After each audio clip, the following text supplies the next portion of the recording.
Vive la pasión del deporte con la poderosa. Siempre, siempre, siempre sobre la jugada. Podcast de Radio América. Episodio 17, temporada 2. Con Nerlin Membreño, entrenador nacional.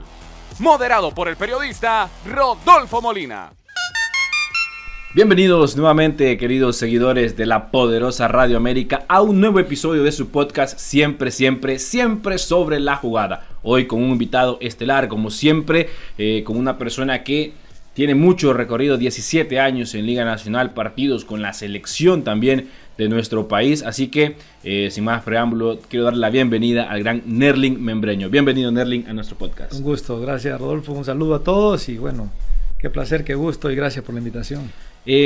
Cuéntenos un poco, profe, de su actualidad, cómo está ahora, cómo lleva los días, ahora que ahora es entrenador de fútbol, que dejó hace mucho tiempo atrás los pantalones cortos.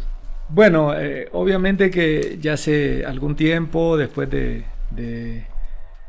una carrera profesional, dedicado casi a diario, no solo al entrenamiento como tal, sino tratando de tener una muy buena salud, dormir lo que se debe dormir, acostumbrándose uno, ¿no?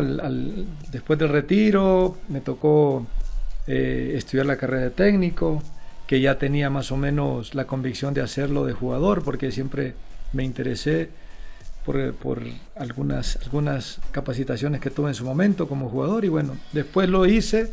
Después tuve la oportunidad de estar con la reserva de Olimpia, 3 años y medio. Luego estuve con Vargas de asistente técnico. Que ahí ganaron como ahí ganamos 5 títulos, creo. Título de liga, de copa, hicimos buenas Supercopa, hicimos presentaciones de CONCACAF muy buenas. Y bueno, y después lo que me ha tocado, ¿no? En segunda división me ha tocado poco. Los 2 equipos que he tenido me ha tocado salir campeón. No pude ganar una final de ascenso con Potros de FC. Contra Real Sociedad, la peor en 2018. Sí, 2018. Y bueno, y lo que me ha tocado en Liga Nacional con Vida, Honduras Progreso, han sido pocos momentos y bueno, ahí pasando y acostumbrándonos a esto de estar siempre involucrado en el fútbol y actualmente en un proyecto de academias de fútbol a nivel de todo el país. Que bueno, que estamos impulsando, trabajando y muy, muy contento por eso. Pero siempre con la actualidad, ligado al fútbol, profe, porque sí, al final usted es un hombre de fútbol. Claro, siempre atento a lo de la selección. Bueno, el domingo, ahora con el tema que se ha corregido, comerse los 3 partidos el domingo, los 2 partidos del sábado, bueno, y pasarla bien en casa, viendo fútbol, eso lo disfruta mucho uno. ¿Cómo fue? Fíjese que me da una curiosidad porque usted fue una persona que trabajó con Vargas. Él para afuera es una persona muy extrovertida, es una persona que dice lo que piensa, cómo lo siente, es muy explosivo también, pero él hacia adentro, hacia la intimidad del camerino, ¿cómo es?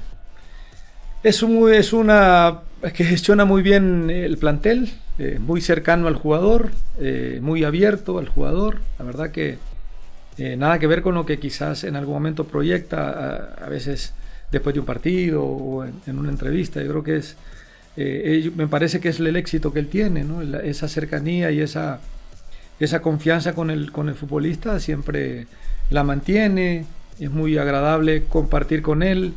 Es un tipo muy, muy noble, muy, muy generoso, muy familiar también. Entonces son situaciones que le facilitan a la hora de gestionar el plantel. Y ahí, en esto del fútbol, cada uno tiene su forma de aceptar una derrota y una victoria, y en eso él lo sabe manejar.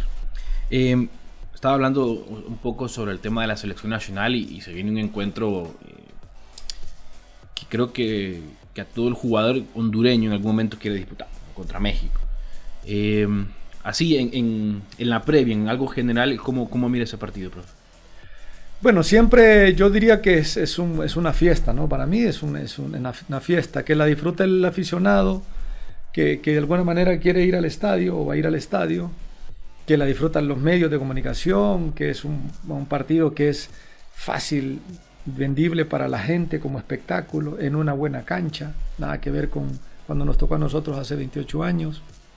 que el mal estado de la cancha nos jugó en contra. Hoy la cancha está en perfectas condiciones, en una ciudad muy futbolera. La verdad que para mí es una fiesta que hay que disfrutar, que hay que saber vivirla, sentirla, y que todos debemos de estar claros de que es fútbol y que hay que estar al nivel, todos los entornos, particularmente los futbolistas, por ejemplo, que les toca ser los verdaderos protagonistas,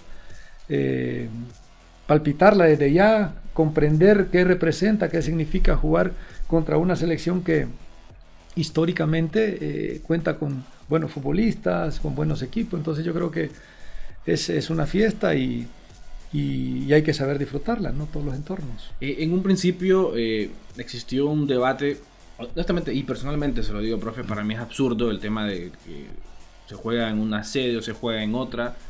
Para mí jugar en el país, estás jugando en tu tierra, en tu país, pero para el jugador, usted lo vivió, ¿hay diferencia de jugar en San Pedro Sula, jugar en Tegucigalpa? No, yo la verdad que no sé, me tocó jugar en ambas canchas, en todos los estadios, y yo creo que para el jugador no es realmente eso lo que realmente le interese más saber o estar pendiente. Yo creo que usted lo menciona bien, indistintamente donde sea, tiene que estar preparado. Hoy tienen una ventaja que es buenas canchas, o sea, es un buen piso, la pelota va a ser más rápida, la técnica va a ser la que tenés en el partido, no va a haber nada extraño del pique, del bote, del rodaje del balón. Entonces yo creo que eso es lo más importante, que sea una buena cancha, donde sea. Quizás hay factores desde el punto de vista exógeno, como hablamos, que tienen que ver con humedad, que tienen que ver con el clima, si llueve o no llueve, si es en el día o en la noche. A lo mejor esos factores sí hacen que el futbolista tenga una preparación distinta, pues si es en la tarde o en la noche, porque obviamente el factor clima, pero en las circunstancias como se presenta, yo creo que el jugador debe estar listo para poder encarar esta situación.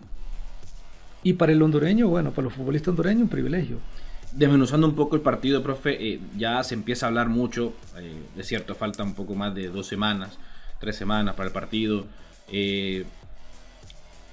Cuando ya se ve que es diferente, que va a ser un partido completamente distinto a cualquier otro, porque no se deja de hablar aún de ese juego, se mantiene el debate y ya comienza la prensa mexicana, por ejemplo, a decir que Honduras no es la misma, que esta Honduras no es la misma que ellos venían a visitar años atrás, y que por ahí creo que Carlos Hermosillo dijo, esta selección no es la misma, no es el mismo temor, entre comillas, que tenían antes ellos. ¿Cómo toma estas palabras usted? Bueno, que no desconocen, ¿no? Ni son gente que también está en la actualidad del fútbol, y es una realidad. Honduras es la última eliminatoria pasada, ¿no? Eso tenemos que asumirlo.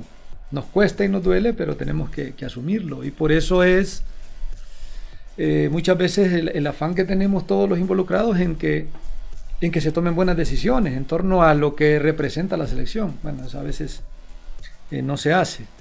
Pero algo de razón tiene, ¿no? Porque son gente que también vive en la actualidad. Y honestamente, si vemos trayectorias, si vemos experiencias, tienen toda la razón. Yo lo he dicho durante todo este proceso eliminatorio desde la Avenida de Rueda, que Honduras es una selección en construcción. Hay posiciones que no están definidas. Nosotros venimos de un tiempo en el que ya se sabía en la eliminatoria del 2006, 2002, 98, 2004 quién era el lateral izquierdo, quién era el portero, quién era el lateral derecho, quiénes eran los centrales, de 3, 2 eran los fijos y uno era suplente, quiénes eran los centros delanteros.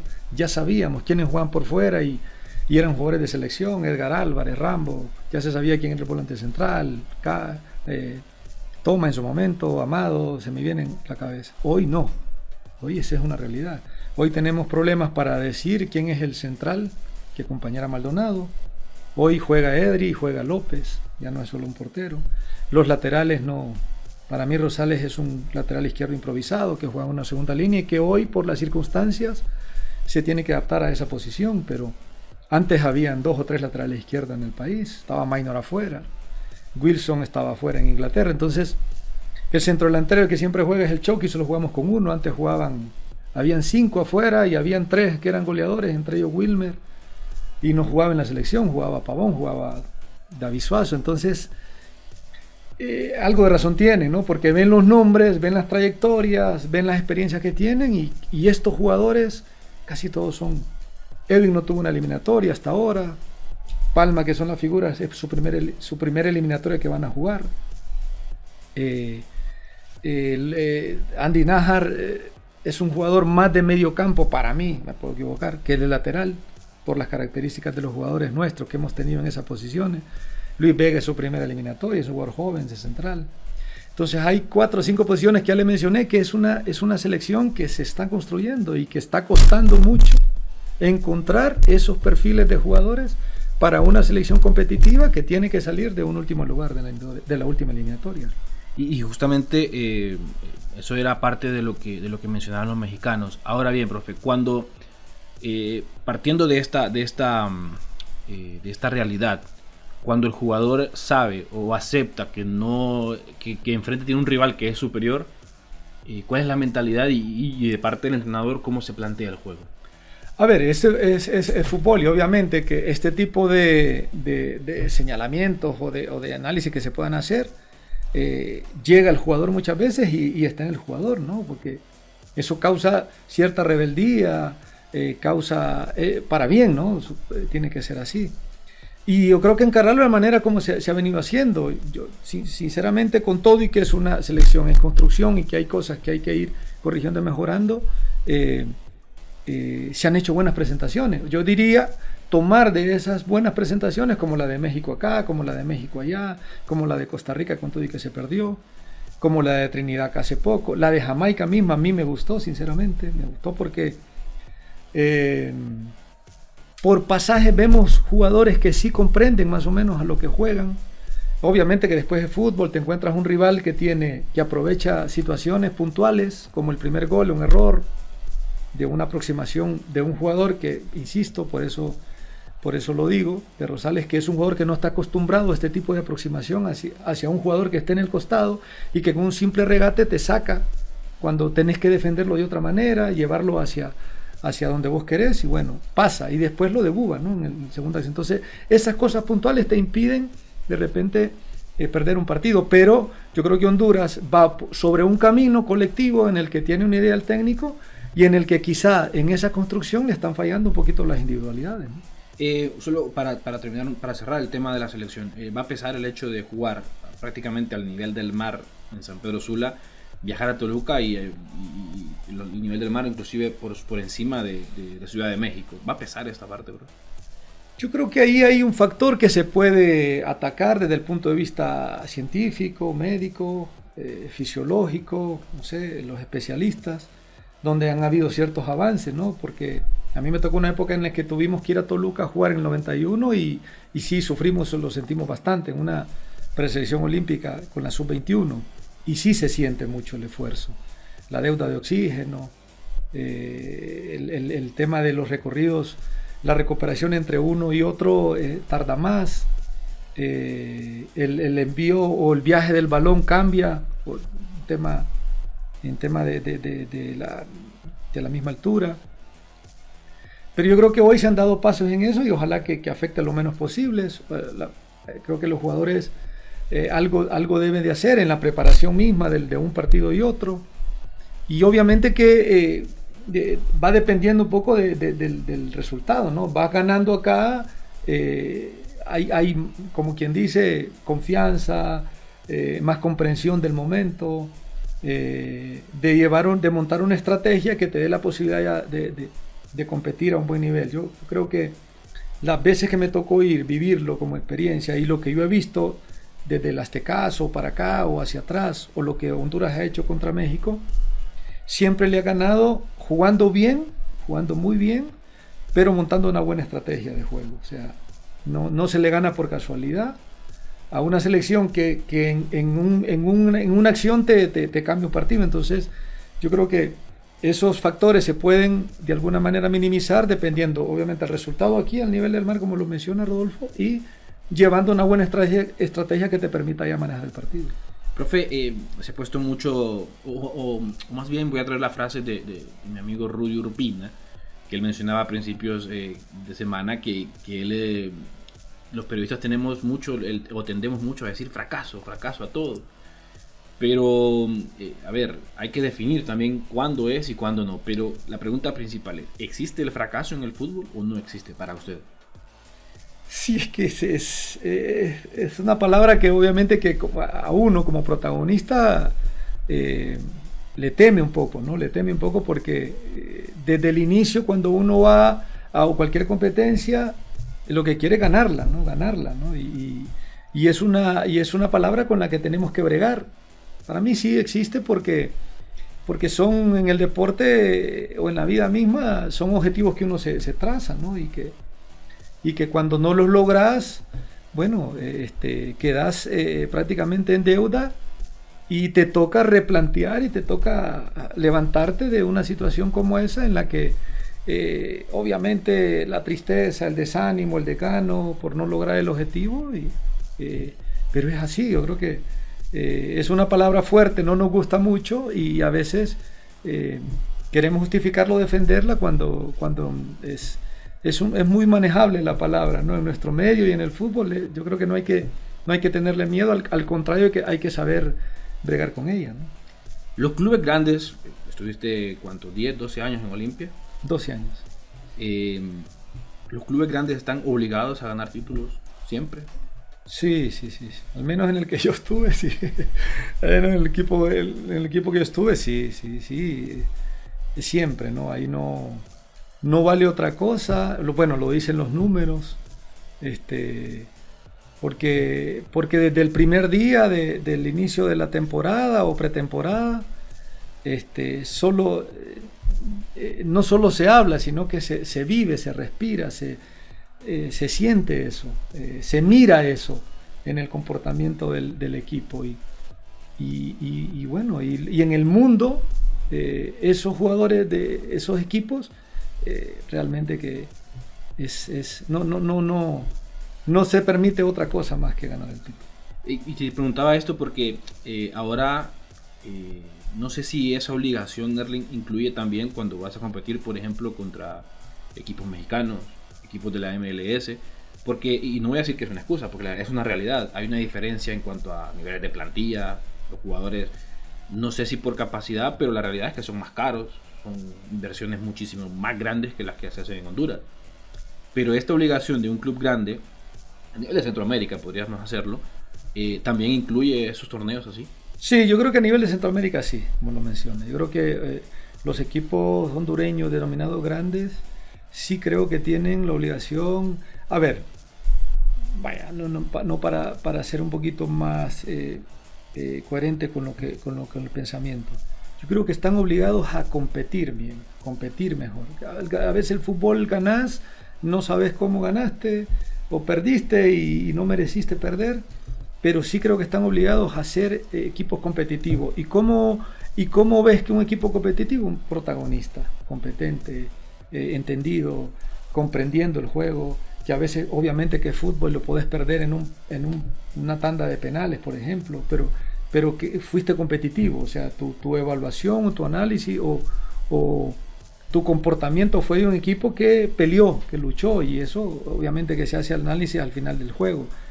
Sí creo que están obligados a ser competitivos. Y yo creo que en Centroamérica, ahora ya a nivel poquito lo MLS y México, y lo hablábamos incluso en la Junta Directiva del Olimpia en su momento, cuando estábamos con Héctor Vargas, es complicado competir con esos equipos porque precisamente son más competitivos, tienen más plantilla, tienen más presupuestos, tienen más infraestructura,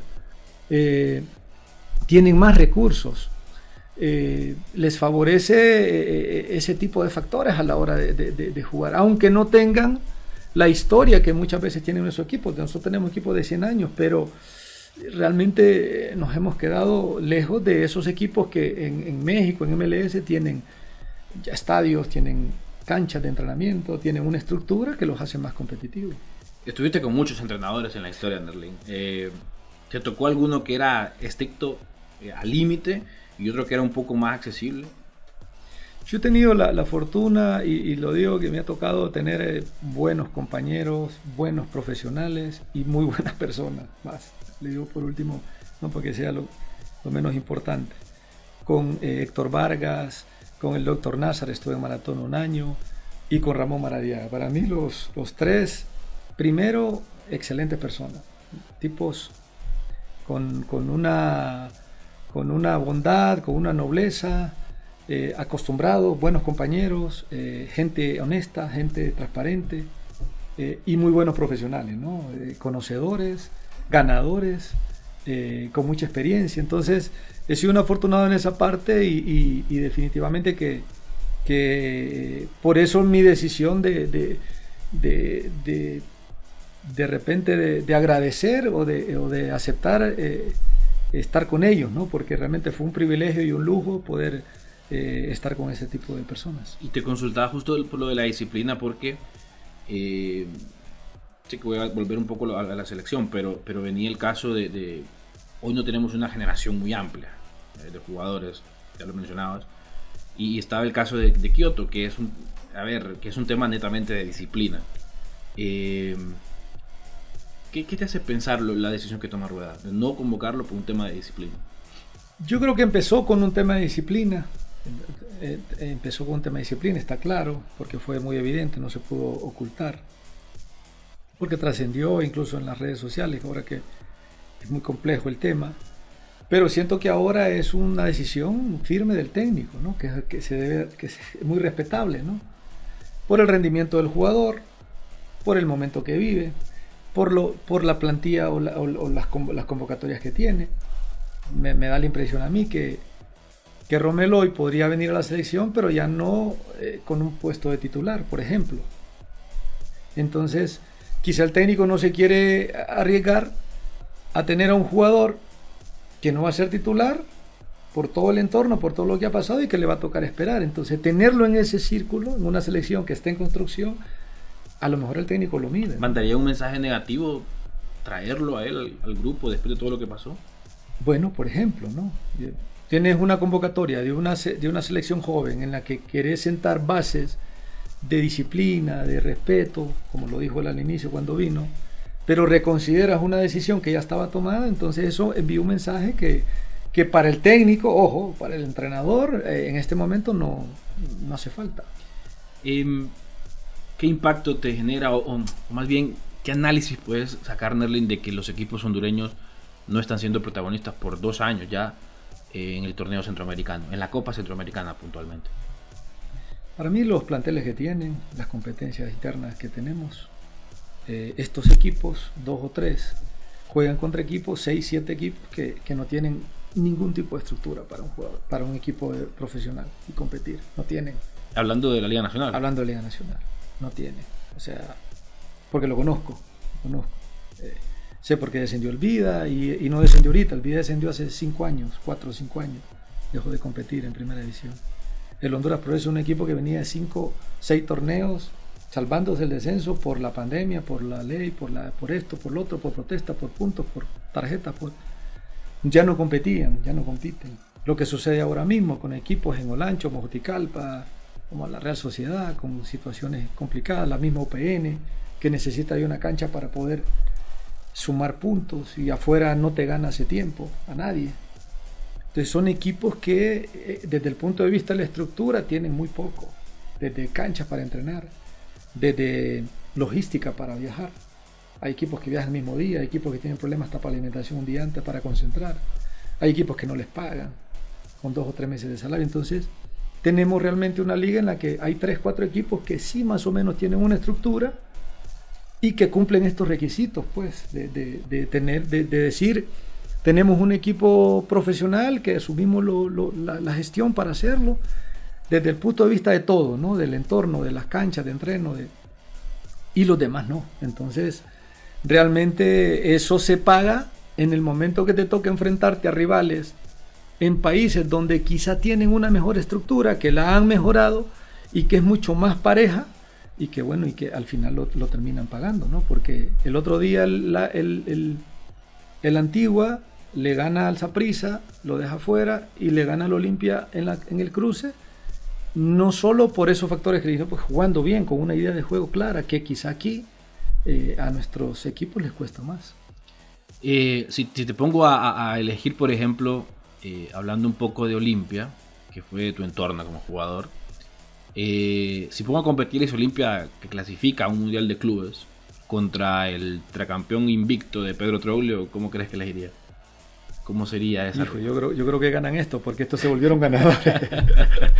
Sí, lo he dicho, la verdad es que esta generación, por ejemplo, que ganó tantos títulos, se volvieron exitosos, ganadores, ¿no? Y en relación a la que nos tocó a nosotros, no ganamos tanto como estos. Yo creo que estos se volvieron más coperos, más ganar finales, más ganar títulos, ganar campeonatos. Y con buena edad, pues, Edwin, Carlito, estos, o sea, tantos títulos en tan poco tiempo y tan seguidos. Nosotros quizás nos costó un poco más con más tiempo, quizás jugar un poco mejor, ¿no? Yo creo que por ahí relaciono, porque sí he visto este Olimpia de hoy que juega bien por momentos, ¿no? Hay partidos especiales que sí lo juega bien, un Atlas en el Olímpico, las finales contra Motagua, como quien dice, esos partidos épicos que los hace bien.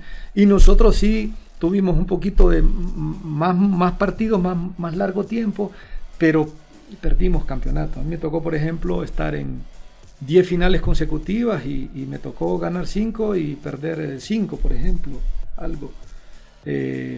Después perder finales, por ejemplo, en tanda de penales contra Motagua. Eso es duro, es difícil. Entonces no ganamos tanto, y como estos que sí ganaron mucho. ¿Qué representa, por ejemplo, para el olimpismo Pedro Troglio en Olimpia?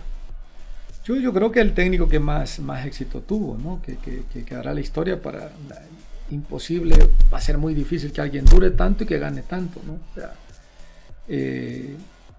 ha sido bastante mérito de los equipos al sostener al técnico tanto tiempo, ¿no?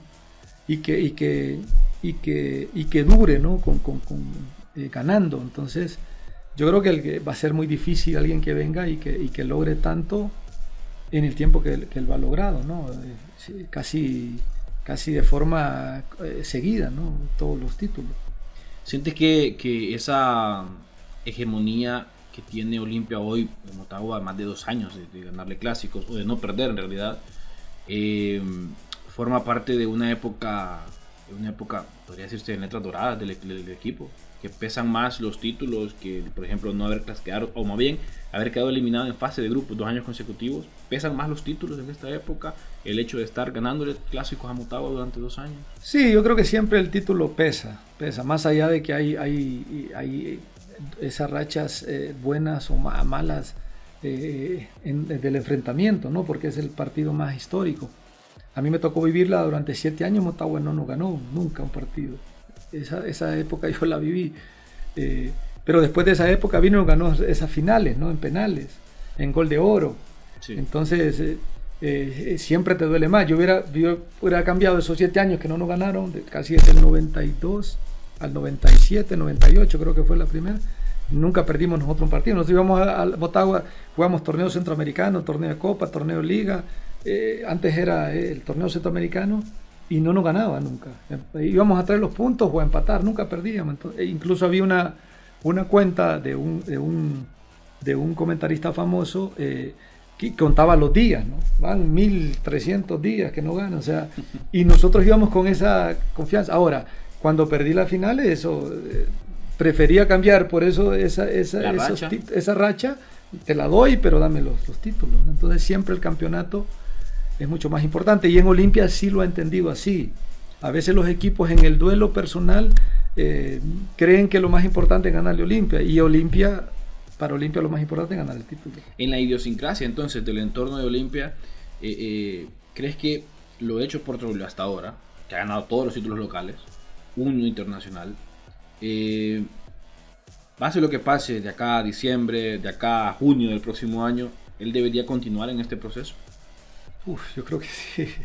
Yo la verdad que yo no veo, no sé, no veo, es una decisión muy pesada me imagino que para el presidente del equipo, cortar una relación en la que tiene mucho éxito, más allá de que si pierde este torneo, si pierde el otro, sinceramente, o sea, el olimpismo debe dentro de su deseo, ambición por ganar campeonatos, debe comprender que lo que se ha logrado es algo que no tiene, que sinceramente no tiene comparación y que pasará mucho tiempo para que alguien lo logre. Hoy una última pregunta para ir cerrando esta parte. Nerlin, hay un debate también en la selección nacional por el tema de los porteros. Yo creo que antes de la última fecha FIFA, Mengíbar era inamovible, pero también se le vio un poco duditativo, por así decirlo, ante Guayana, ante Jamaica. Y también otra vez vuelve el debate, ¿no? ¿Quién debe ser el arquero de la selección? Cuando pasan este tipo de cosas que el que viene siendo titular falla o comete errores, no da esa seguridad, porque es un puesto muy, muy complejo, ¿cuál es el camino que se debe seguir? ¿Se debe tomar el mejor momento o se debe tener la confianza en el que ha venido siendo titular? Sí, es una decisión que por eso hablamos del día a día, ¿no? De los momentos. Yo, por ejemplo, a mí me extrañaba cuando decían, no, Buba tiene que ser el titular de la selección. Si Buba viene de un proceso, por eso digo de la importancia del jugador que se convierte en ganador, en títulos, en finales, en partidos importantes. Si tú ves la carrera de Buba, en cuanto a títulos es muy pobre por la calidad. Es un gran arquero, pero ha tenido muy poco ha ganado en relación a la carrera que tiene. Entonces, en cambio vos tenés un Edri, un jugador que gana siempre, que gana cada rato, que gana hasta en el baño, donde lo pongas a jugar, gana el tipo. O sea, es impresionante. Entonces, y el fútbol tiene esas cosas. O sea, el jugador, aparte de, sí, el profesional, sí, buen jugador, sí, pero se tiene que convertir en un jugador de selección, un tipo acostumbrado a ganar, a obtener cosas, a lograr cosas, a tener éxito. Y creo que Edri en eso se lo fue ganando a Buba. Mientras Buba, cada vez tenía que estar viendo las finales, Edri está atajando. Y entonces eso te hace competitivo, te hace un tipo que en tu puesto tienes que pelear. Y yo creo que en Rueda lo entendió en su momento, lo entendió. Ahora, hoy, obviamente que esto es fútbol. Hoy, ¿qué vemos? Que vemos que el España está compitiendo, que el España está en primer lugar, que el rendimiento de Buba después de lesiones y de esos momentos hoy anda bien. Entonces esa es la tarea realmente del técnico. Yo creo que hay dos muy buenos porteros, que antes solo teníamos uno, que ya sabía que solo era Buba, hoy tenemos dos, y que cualquiera de los dos en la decisión del técnico está tratar de sacar el mayor rendimiento, ¿no? Por eso la importancia de que en las selecciones se vaya construyendo de acuerdo a los momentos que viven los futbolistas. Y yo creo que al final esa es la idea que a lo mejor uno busca desde el análisis, desde la evaluación de las convocatorias, ¿no? ¿Qué debe hacer o cuál crees que sea no voy a decir el secreto, porque no es un secreto, sino que se trata de trabajo, pero por dónde debe iniciarse para justamente volver a tener esa competitividad que tenía antes o que tuvo en su momento la Liga Nacional, y de esta forma promover que los equipos que vayan a competir al torneo centroamericano vuelvan a ser protagonistas? Para mí una clave que tiene que ver que más que conociendo el entorno, conociendo el ambiente del jugador, de los técnicos, para mí hay una clave que se dejó de hacer, de tratar de sacar a nuestros jugadores al fútbol extranjero, a ligas competitivas, y apostar por ello. Eso debe ser, como dicen, un tema de fútbol, de todo el entorno del fútbol. O sea, vos tenés 2 o 3 buenos jugadores, los equipos deben de apostar, o quien le corresponda debe de apostar a que esos futbolistas vayan a ligas de buen nivel, a estructuras de mejor nivel, Europa, como nos pasó en el mejor momento nuestro, cuando nosotros teníamos 28 años, buenos jugadores, buenos. Tú conoces la historia del 82, todo lo que pasó. Después pasaron 28 años. ¿Qué sucedió en ese tiempo? No es que dejaron de haber buenos jugadores, muy buenos jugadores. Teníamos una liga muy competitiva, buena liga, buenos clásicos, buenos jugadores, pero nos costaba salir. En los 90 a finales y en los principios de 2000 se fue Thomas, se fue Wilson, se fue Minor, se fue David Suazo, se fue Pavón, salió Amado, salió Rambo, salió Dani, salió Edgar. Y esa selección después de 28 años llegó a la selección. No solo el nivel de ellos, porque ellos venían ya bajando su nivel, pero estaban en buenas ligas. Thomas, Wilson, Tyson, esos estaban en Inglaterra, compitiendo, jugando en primera división. Sí. Entonces ya ellos ir al Azteca, México, nunca les pesó. Nunca les pesó jugar contra Costa Rica un clásico, nunca les pesó. Sí. Después podían ganar o perder, pero se les notaba que... Notaba que sobrados, pues. Tenían buen nivel, jugaban la Champions. Wilson jugó con jugadores como Modric en el Tottenham, o sea, le iba a temblar jugar contra Rafa Márquez. O sea, nosotros necesitamos que nuestros jugadores, que hay una apuesta de nuestro fútbol, de todo el entorno, que tienen que ir jugadores a buenos equipos a Europa, para ser competitivos. Si no, vamos a seguir, porque nuestra competencia interna no les permite desarrollar, no se los permite. Y tenemos el ejemplo, Edwin Rodríguez, yo lo pongo siempre. En los últimos 4 años, Edwin Rodríguez es el mejor jugador de Liga Nacional. Buscarle partidos buenos, partidos malos. Regular, el mejor. En su regularidad, él es el mejor. Tiro libre, media distancia, dinámica, movilidad, maneja los dos perfiles. Asiste, hace goles, siendo mediocampista. Juega Edwin en Olimpia, tenés muchas posibilidades de que Edwin anda bien, gana Olimpia. Y así lo dice jugando en Liga Nacional contra quien sea, hasta en Centroamérica, ponele. Pero Edwin Rodríguez fue a Europa y por una decisión muy personal no se aguantó. Y fue una liga que quizá no. Y no logramos como fútbol hacer que ese futbolista se quede allá en una buena liga. Así como Edwin, Brian Acosta en su momento, que David Flores vaya a un mejor nivel en Inglaterra, o sea, que apostar porque hayan 5 o 6 jugadores que vayan a un buen fútbol, si no va a ser bien difícil. El fútbol se volvió muy competitivo, muy de buen nivel, y la competencia interna no nos permite, no nos da. Ha sido un verdadero placer, Nerlin, poder tener esta charla.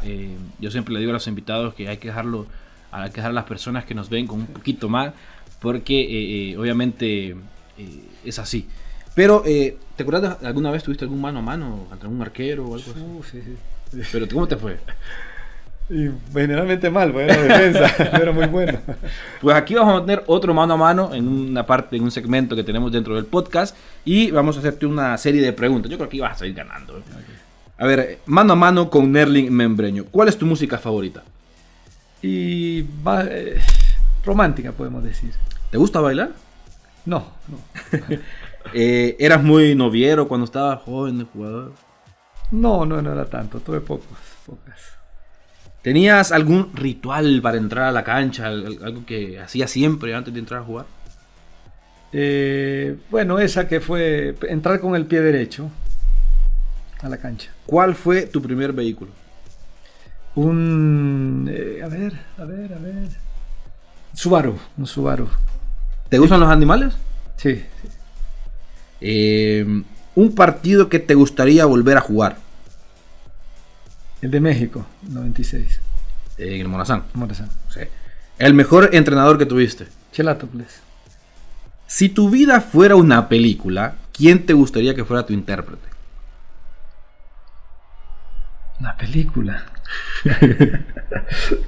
A ver, intérprete. Sí, un actor famoso. Un actor. ¿Cómo se llama este? Vin Diesel, ¿puede ser? Ahí está, Vin Diesel, muy bien. Habría que ponerle pelo. Sí. ¿Con qué personaje histórico te gustaría cenar? En general, de toda la historia. Con Mandela, quizá. ¿Te gustan los animales? Sí. Ya te había preguntado, me parece. ¿Hay alguna causa social que te atraiga? Yo creo que un poquito de la niñez a través de la enseñanza del fútbol. ¿Y cómo te gustaría que te recordaran? Como un buen padre. Muchas gracias, Nerlin. Ha sido un verdadero placer poder estar compartiendo este podcast que hemos hablado de fútbol, ¿no? Que es lo que más nos gusta. Y agradecerte por aceptar la invitación. Muchas gracias, Rodolfo. Un gusto y saludos a todos.